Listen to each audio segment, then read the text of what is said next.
Je suis Charles Nana, docteur en sciences politiques, chercheur indépendant. Je travaille depuis plus de 25 ans sur la crise et le conflit du Rwanda et de la région des Grands Lacs. Donc j'ai publié près d'une dizaine d'ouvrages sur le sujet, dirigé des colloques internationaux avec des experts et puis sollicité à de nombreuses occasions pour être expert auprès du tribunal pénal international pour le Rwanda, mais j'ai refusé de le faire parce que je considérais que la gestion de ce dossier sur le plan politique était compliquée. Donc je ne voulais pas aller soutenir des positions qui, pour moi, n'étaient pas conformes d'abord à la situation telle qu'elle s'est déroulée sur le terrain et en plus conformément à celle d'une justice équitable.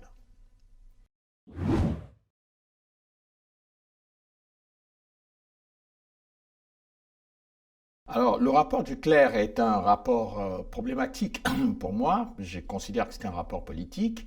Je n'ai rien contre les chercheurs et les historiens qui ont travaillé sur ce rapport. Je crois que ce sont des gens brillants dans leur domaine respectif.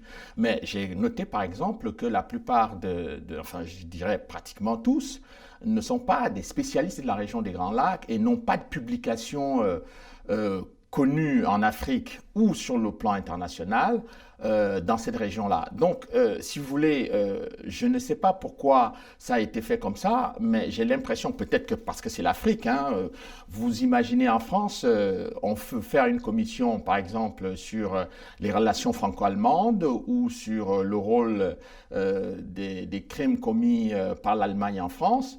On n'ira pas chercher des spécialistes du Sri Lanka et je pense que ça choquerait beaucoup de gens de voir des spécialistes du Sri Lanka venir traiter de la question des relations franco-allemandes. Mais pour l'Afrique, ce n'est pas un problème, on peut le faire et on se dit c'est pas très choquant.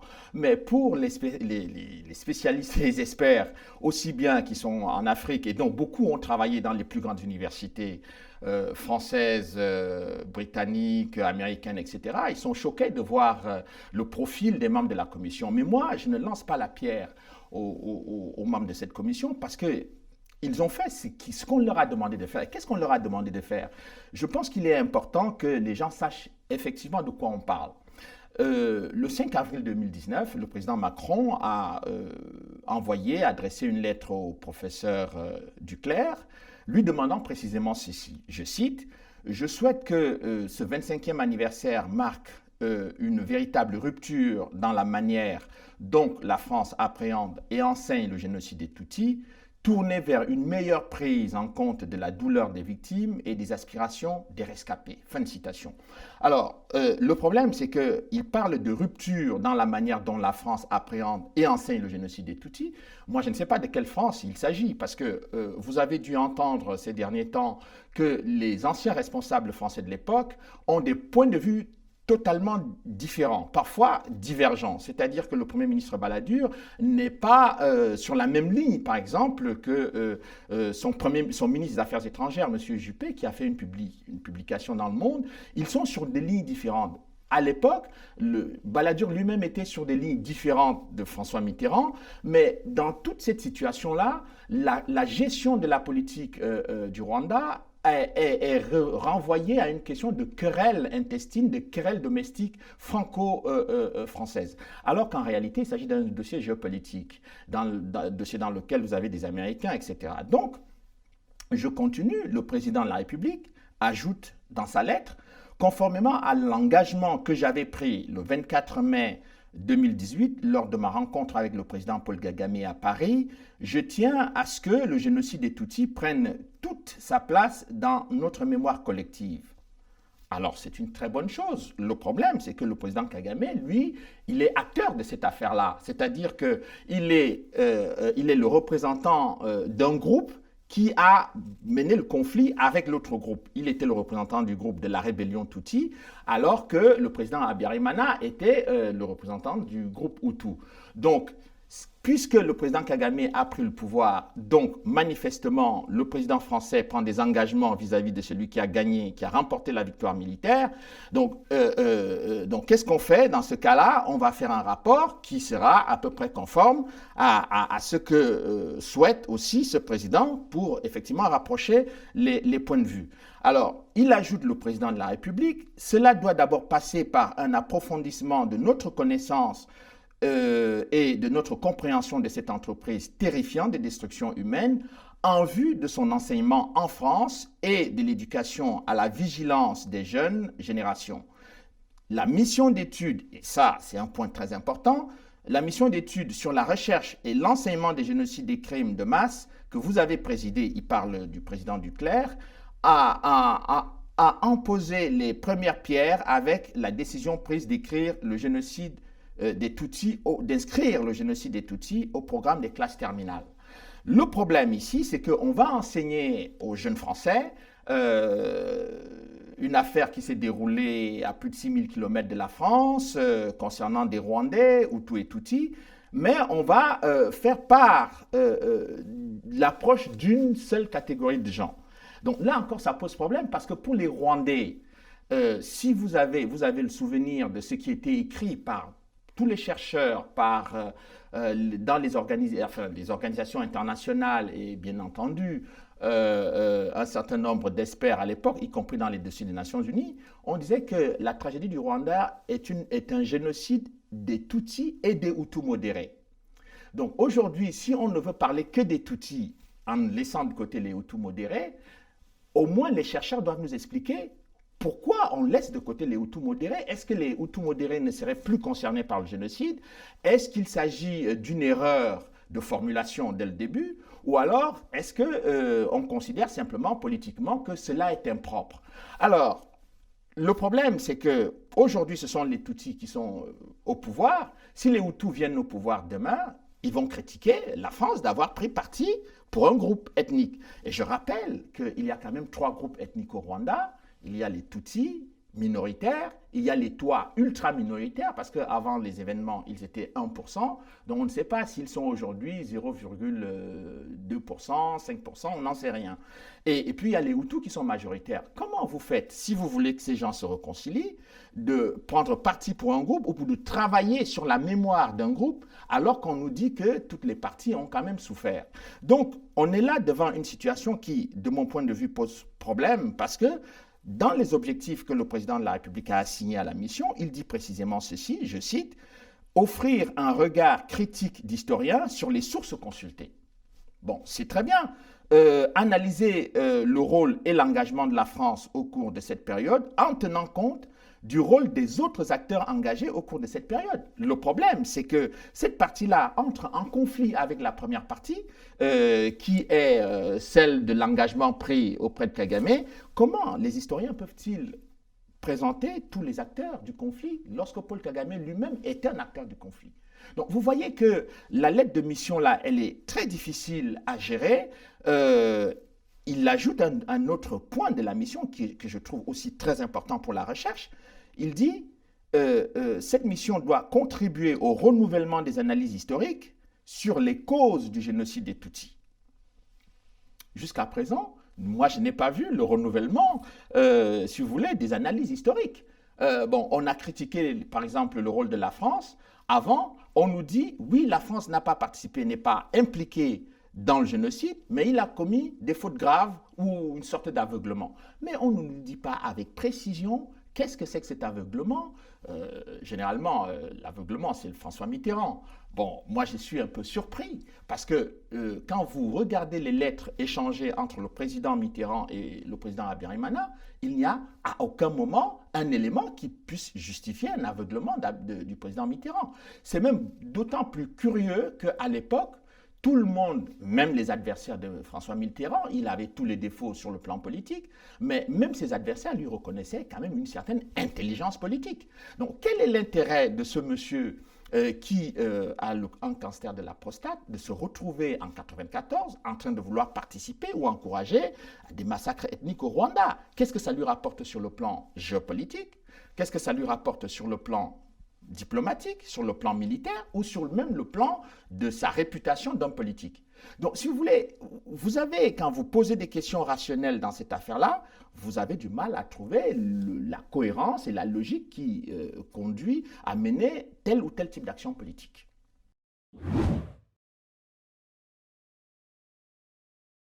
Écoutez, lorsque j'ai fait le livre sur l'opération turquoise, mon objectif était d'examiner toutes les accusations qui ont été formulées sur l'opération turquoise. Le problème, c'est que les accusations étaient massives, régulières, redondantes, récurrentes, mais personne n'a examiné effectivement ces accusations, quelle était leur pertinence ou effectivement la fiabilité, la crédibilité, la solidité de ces accusations. Moi, je l'ai fait, ça a donné lieu à une thèse doctorat, et je me suis rendu compte que toutes ces accusations étaient extrêmement légères. Finalement, le rapport du clerc lui-même vient finir par nous dire que, bon, écoutez, l'opération turquoise ne s'est pas très mal comportée, mais on n'a pas, moi je n'ai pas été auditionné par exemple devant cette commission pour apporter ne serait-ce qu'une contribution sur le plan scientifique pour amener des éléments nouveaux ou des éléments que j'ai découverts parce que j'ai quand même examiné les rapports du Conseil de sécurité des Nations Unies, ce que peu de gens ou très peu de gens avaient fait avant moi. Donc il y avait là la possibilité de renouveler la connaissance, comme l'a dit le président de la République dans sa lettre, mais étrangement, on n'a pas jugé nécessaire que ce type de contribution pouvait apporter quelque chose au débat sur le dossier.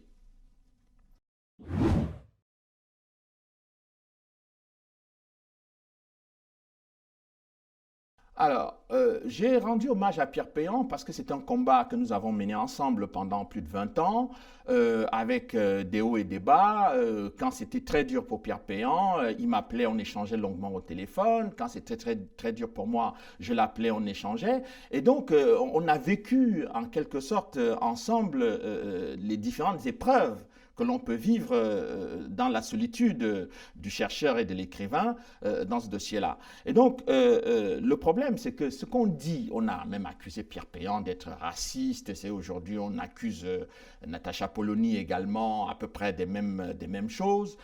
Le problème, il est que nos adversaires ou nos contradicteurs ont d'énormes difficultés à accepter un débat contradictoire, calme, serein, d'un niveau élevé pour nous contredire.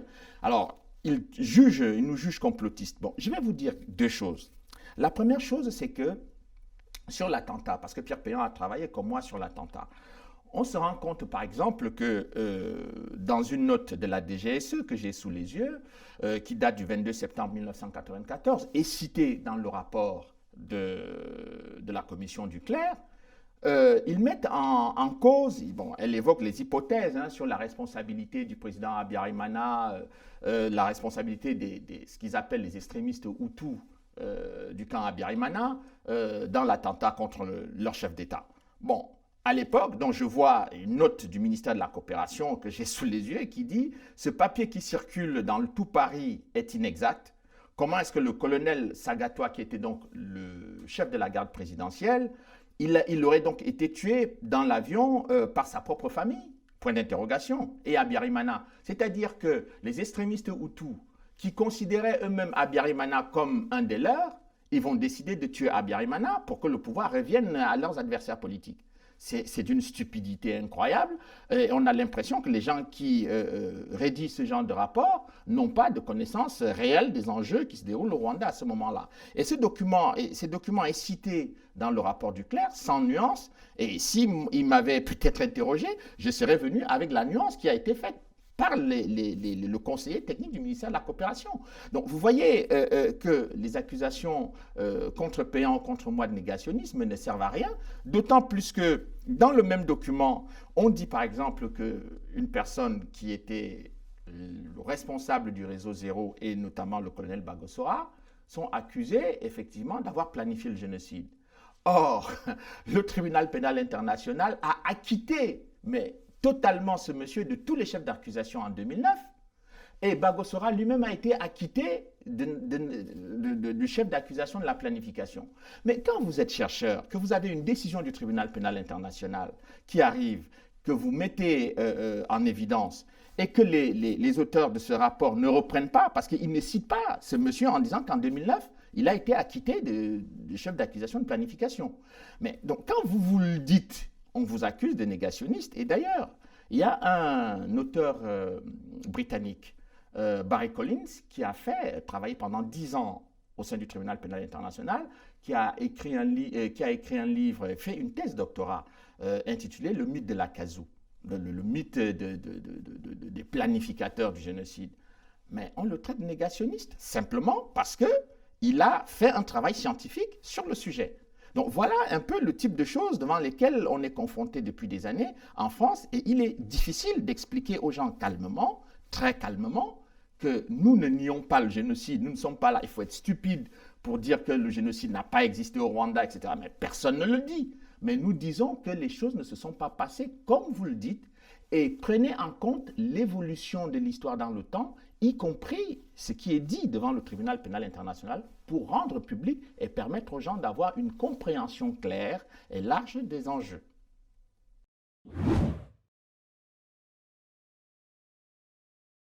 Alors, je peux dire très simplement, pour simplifier, mais sans simplifier à outrance, que la tragédie du Rwanda commence le 1er octobre 1990 par l'attaque de la rébellion Tutsi qui vient d'Ouganda, dont l'ensemble des membres font partie de l'armée régulière ougandaise.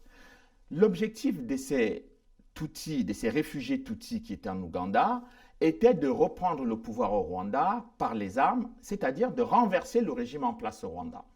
Et ce régime en place, qui était un régime majoritairement Hutu, avec à sa tête le président Habyarimana, qui lui-même avait pris le pouvoir en 1973 à la suite d'un coup d'État militaire, considérait que les Tutsis, donc du FPR dirigé par Paul Kagame, considéraient que les Hutus avaient longtemps conservé le pouvoir et qu'il était nécessaire, il était rendu nécessaire pour eux de renverser ce régime. Donc ils font donc cette première attaque le 1er octobre 1990. Et Paul Kagame, qui va prendre la tête de cette rébellion, est en formation aux États-Unis d'Amérique. Il arrive donc soutenu par le Pentagone et la CIA. Il vient donc renverser le président, tenter de renverser le président Habyarimana. Donc le problème, c'est que la France s'interpose, intervient militairement en apportant la logistique, avec le président du Zaïre, le président Mobutu, qui était effectivement au pouvoir dans le pays voisin. Ils sont intervenus pour éviter une effusion de sang dans ce pays-là. Et donc, le Front populaire, le Front patriotique rwandais de Paul Kagame, qui n'a pas accepté cette défaite militaire, s'est réorganisé, si vous voulez, dans le nord du pays. Donc, le pays était à peu près coupé en deux. Toute la partie nord était contrôlée par les rebelles dirigés par Paul Kagame, et la partie sud était contrôlée par le gouvernement dirigé par Habyarimana, qui lui-même était en situation de cohabitation, puisque finalement, à partir de 1992, ce sont suite d'ailleurs aux pressions de la France, de François Mitterrand, qui a permis donc à Habyarimana de sortir de cette situation d'impasse sur le plan militaire, de négocier avec le FPR pour le partage du pouvoir. Donc, l'objectif des accords d'Arusha, ce qu'on a appelé les accords d'Arusha qui ont été signés en Tanzanie, était que ces deux groupes, Hutus et Tutsis, qui ont du mal à cohabiter sur le plan politique, finissent par commencer à partager le pouvoir et à le vivre ensemble. Donc tout le monde, la communauté internationale a soutenu cet épisode, et tout le monde croyait que tout allait bien se terminer. Sauf que en 1994, l'avion du président Habyarimana, qui revient d'une réunion en Tanzanie, est abattu par un missile SAM-16 au-dessus de l'aéroport de Kigali. Dans cet avion se trouve le président du Burundi, qui lui aussi est président d'un pays voisin au Rwanda, qui a aussi des Hutus et des Tutsis. Et l'ensemble de l'équipage est quand même français. Donc, cet avion est abattu et personne ne veut enquêter sur cette affaire-là. Donc, voilà, c'est au lendemain de l'attaque contre cet avion c'est-à-dire le 7 avril 1994, que les massacres vont se déclencher dans tout le pays et on va donc avoir l'hécatombe qu'on a eu par la suite.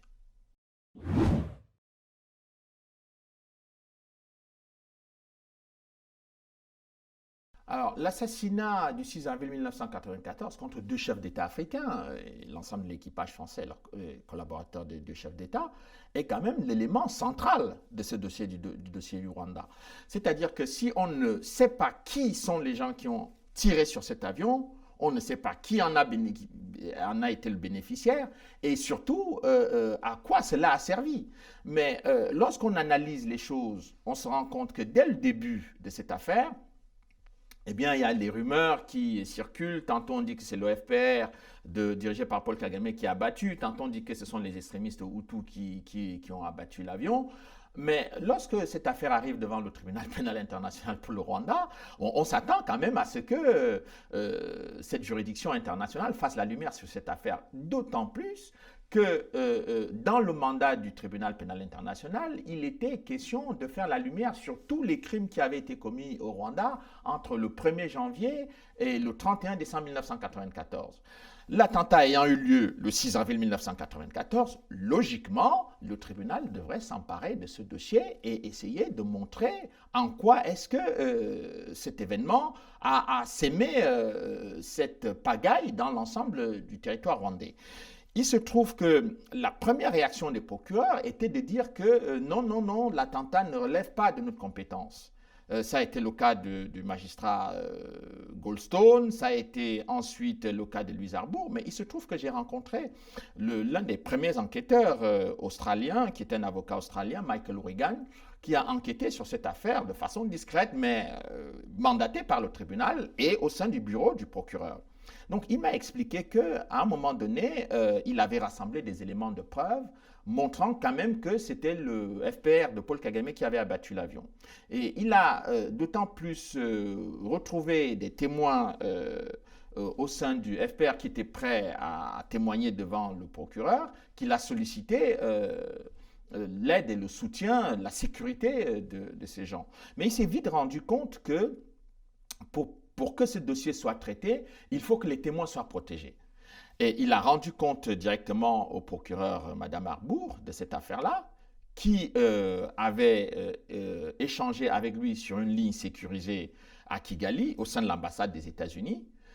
Après leur conversation, eh bien, il m'a dit que Madame Louise Arbour a complètement changé de position en disant que ses propres enquêteurs, c'est-à-dire les enquêteurs du procureur, est-ce qu'ils étaient fiables dans cette affaire-là? Est-ce qu'ils étaient sûrs d'avoir de bons témoins, etc. Bref, en fait, l'enquête a été abandonnée et personne n'a plus jamais cherché à l'examiner. Il se trouve que les extrémistes, donc Hutus, ou ce qu'on désignait comme tels, étaient déjà arrêtés et ont été arrêtés au tribunal. Et Bagosora, le numéro 1 qu'on suspectait, eh bien, lui, il a dit qu'il était prêt à fournir des éléments pour que le tribunal fasse des recherches. Il se trouve aussi que dans ces recherches-là, les Hutus, ou ceux qu'on considérait comme les extrémistes Hutus, avaient tout intérêt à ce qu'on fasse la lumière dans ce dossier, ne serait-ce que pour essayer de se dédouaner des accusations qui étaient portées contre eux sur le fait d'avoir été des organisateurs, des planificateurs du génocide. Et ceci est lié au fait que la thèse du début était que ceux qui ont planifié le génocide ont également planifié l'attentat contre le président. Donc, vous comprenez que les prisonniers avaient tout intérêt à ce qu'on fasse la lumière sur cela. Et leurs avocats, s'ils sont investis, ils ont fait tout ce qu'ils pouvaient pour cela et tous les procureurs ont dit non. Le seul procureur qui a ouvert ses portes au juge Bruguière, c'est le procureur Carla Del Ponte, qui m'a confié à La Haye que dès lors où elle a commencé à enquêter sur les crimes qui étaient commis par le FPR, et pas qu'elle a commencé à enquêter, elle avait déjà rassemblé beaucoup d'éléments de preuve. Elle est allée rencontrer Kagame au Rwanda, qui lui a dit « Vous n'êtes pas venu ici pour enquêter sur le FPR.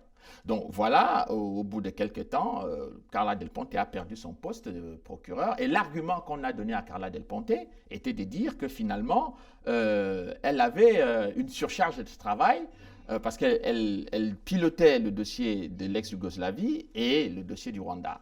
Or, au moment où le Conseil de sécurité lui a donné ce mandat, on lui a donné les deux mandats en se disant qu'elle était largement en mesure de faire ce travail. Mais on s'est rendu compte avec le temps que ce dossier était terriblement gênant, il gênait tout le monde et on n'a pas voulu le faire. C'est pour cette raison que moi je suis revenu sur ce dossier-là.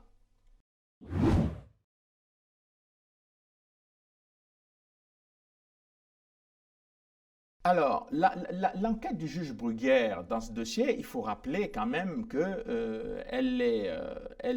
procède d'une plainte des veuves françaises et des familles françaises des membres de l'équipage qui ont été tués dans cet attentat, avaient déposé une plainte auprès du doyen des juges d'instruction à Paris en 1997. C'est à cette occasion que le juge Bruguière a été saisi. Et c'était le premier juge d'instruction à commencer à travailler sur ce dossier-là. Et au bout de 8 ans, le juge Bruguière est parvenu à une conclusion partielle qui était de dire qu'il y avait 9 suspects contre qui pesaient effectivement de lourds soupçons. Et ces 9 suspects, il a lancé 9 mandats d'arrêt internationaux contre des proches de l'actuel président du Rwanda, Paul Kagame. Et finalement, le juge Trévidic qui a repris le dossier après lui a repris l'enquête quasiment à zéro. Il est reparti au Rwanda. Et ces recherches ne vont pas tout à fait dans le sens du travail du juge Bruguière. C'est confirmé par un non-lieu qui a été fait par les juges qui ont succédé aussi à Trévidic, c'est-à-dire Nathalie Poux et le juge Herbeau. Ils arrivent à la conclusion que, eh bien, on ne sait pas. On ne sait pas qui a abattu l'avion, alors que dans l'enquête du juge Trévidic, il a été dit effectivement qu'il s'agit d'un missile SAM-16 qui a abattu l'avion. Donc si tous les experts et tous les magistrats sont d'accord qu'il s'agit que c'est un missile qui a abattu cet avion, mais le minimum, c'est de savoir qui donc avait un missile pour abattre l'avion et qui donc qui a tiré sur l'avion. Et c'est là que je constate que l'enquête du juge Bruguière est corroborée par les 2 enquêtes qui ont été faites par le tribunal pénal international. L'enquête du juge Bruguière est corroborée par l'enquête du juge espagnol, qui a également été saisi. L'enquête du juge Bruguière, enfin un certain nombre d'éléments de l'enquête du juge Bruguière sont corroborés par la toute première enquête qui avait été faite par l'auditorat militaire belge en 1994, mais la seule qui va dans le sens contraire et qui n'est corroborée par aucune autre enquête, c'est l'enquête qui a été faite par le juge Trévidic et par Nathalie Poux et le juge Herbeau. Donc on est dans le dossier judiciaire français devant une contradiction terrible, c'est qu'un juge spécialiste de l'antiterrorisme en France, qui est le juge Bruguière, est humilié, maltraité dans les médias, pour avoir émis 9 mandats d'arrêt internationaux, et le juge Trévidic et les autres juges qui sont venus derrière sont célébrés, en tout cas le juge Trévidic est célébré dans tous les médias, alors qu'il ne nous dit pas, lui, qui a abattu l'avion. Donc on est devant une situation totalement ubuesque dans laquelle il va falloir quand même qu'on sache quel est le juge qui a réussi son enquête, quel est celui qui a raté. Parce que dans ces 2 positions-là, il y a nécessairement un juge qui s'est trompé ou qui a raté son enquête.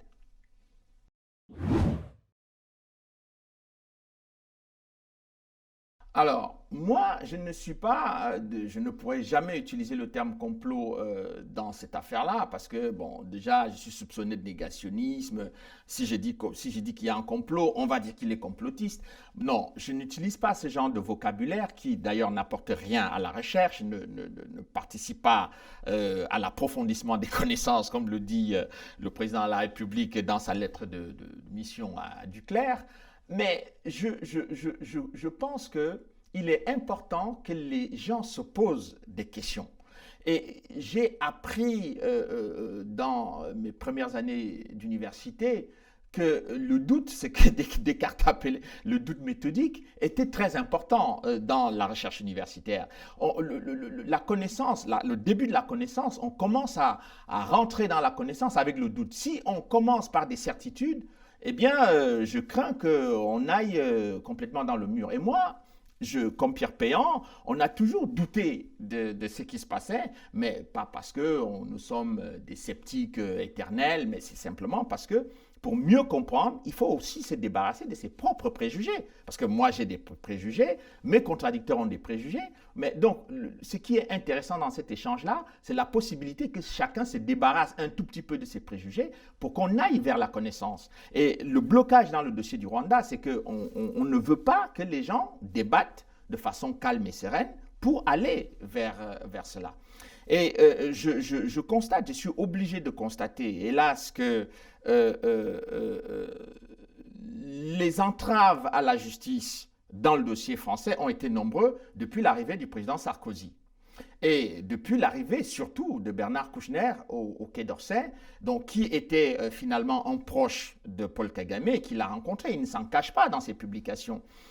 Et surtout, après le mandat d'arrêt du juge Bruguière, on constate que le cabinet de Bernard Kouchner est devenu, je dirais, le lieu où on a préparé la remise en question de l'enquête du juge Bruguière, mais aussi le combat contre les mandats d'arrêt pour faire annuler ces mandats d'arrêt, parce que les membres, les conseillers de Bernard Kouchner l'ont dit. Et Bernard Kouchner lui-même a reconnu que les autorités rwandaises lui avaient demandé de voir ce qui était possible d'être fait dans ce dossier-là. Moi, je ne comprends pas pourquoi les autorités rwandaises peuvent demander ce genre de service au ministre français des Affaires étrangères si les autorités rwandaises n'ont absolument rien à voir avec le dossier de l'attentat.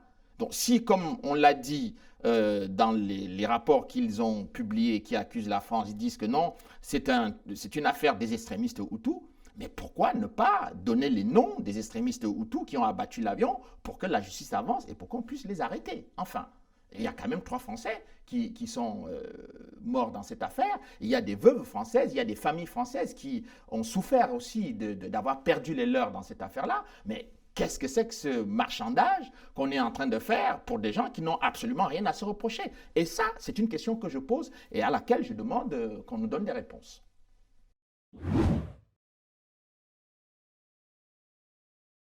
Alors, ce que j'ai identifié, je ne suis pas le seul, mais Pierre Péan et moi-même, nous sommes allés quand même très loin dans la recherche de la vérité dans ce dossier-là. Et on a quand même constaté que les Américains, quand je dis les Américains, les autorités américaines de l'époque, que ce soit le gouvernement Clinton et plus particulièrement et le gouvernement Bush par la suite, ont fortement exercé des pressions, par exemple, sur la justice espagnole. C'est-à-dire que les gens ne savent pas que les diplomates espagnols à Madrid ont intervenu violemment pour que le juge espagnol annule ses mandats d'arrêt. Ça, c'est quand même quelque chose de stupéfiant. On a constaté également, dans un certain nombre de câbles diplomatiques, que les Américains, les dirigeants américains ont mobilisé les diplomates britanniques, les diplomates allemands, en leur demandant de faire pression sur les autorités espagnoles pour que la procédure espagnole soit abandonnée. Et quand on voit que les groupes qui interviennent en France ont été, comme c'est le cas de Bernard Kouchner, très proches de Madeleine Albright, mais aussi très proches de Bush. Et on se souvient encore du livre que Pierre Péan a écrit, Le Monde selon K, donc qui mettait en cause Bernard Kouchner dans ses liens avec Kagame et avec un certain nombre de dictateurs africains. On constate tout simplement que dans cette affaire-là, il y a des zones d'ombre qu'on ne veut pas qu'on explore. Si nous explorons ou si nous braquons les projecteurs vers ces zones d'ombre-là, on va nécessairement vous accuser d'être négationniste, d'être complotiste, d'être toutes sortes de choses.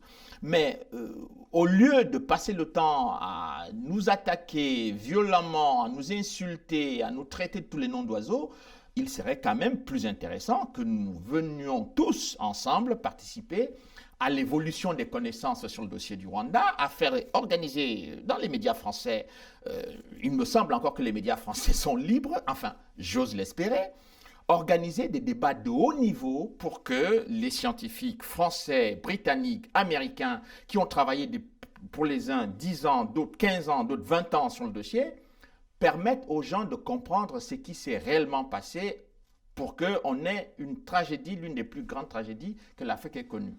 Alors, au lieu de cela, faire comme on est en train de faire, mettre Natacha Polony en accusation, persécuter tel homme politique là-bas, insulter Hubert Védrine, c'est pas, je crois que c'est pas très démocratique et beaucoup d'Africains regardent la gestion de ce dossier en France avec beaucoup de pitié et se disent mais que la France est vraiment en train de descendre plus bas qu'on ne pouvait l'imaginer. Il serait quand même temps que les gens comprennent aussi en France qu'on observe de l'extérieur ce qui se passe sur le dossier rwandais dans ce pays.